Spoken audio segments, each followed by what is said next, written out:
دي؟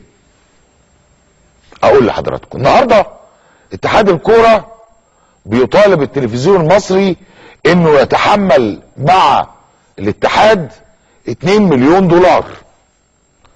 ال 2 مليون دولار دول غرامه قررها الاتحاد الافريقي لصالح مين؟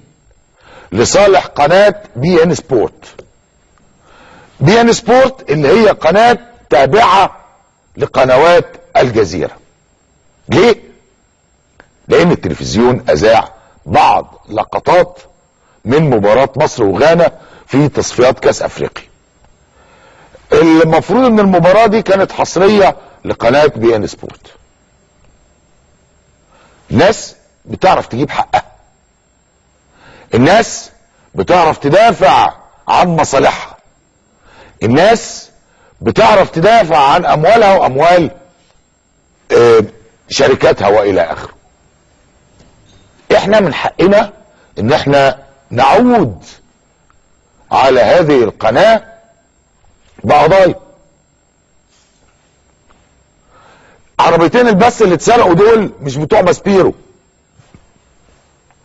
دول يتبعوا اتحاد الاذاعة والتلفزيون، يتبعوا الادارة الهندسية، لكن العربيتين دول بتوعنا احنا، من ضرايبي وضرايب حضرتك. التلفزيون اشترى العربيتين دول والمسؤولين ضيعوهم. هل ده ما يبقى اسمه ايه؟ فساد ولا مش فساد؟ الجزيرة بتدور على ماتش كرة اتذاع واحنا سايبينهم يخربوا بلدنا ويشوهونا ليل ونهار، سب وتطاول واشاعات وكذب تحريض. الماتش عندهم له ثمن. طب واحنا العربيات دي واستقرارنا وبلدنا ثمنهم ايه؟ ملناش ثمن؟ سؤال بطرحه على ضمائر حضراتكم. طيب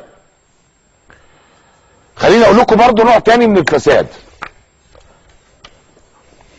طب وانت مستني ايه يا ابني عشان تقول لي؟ ايهاب الخطيب رئيس القسم الرياضي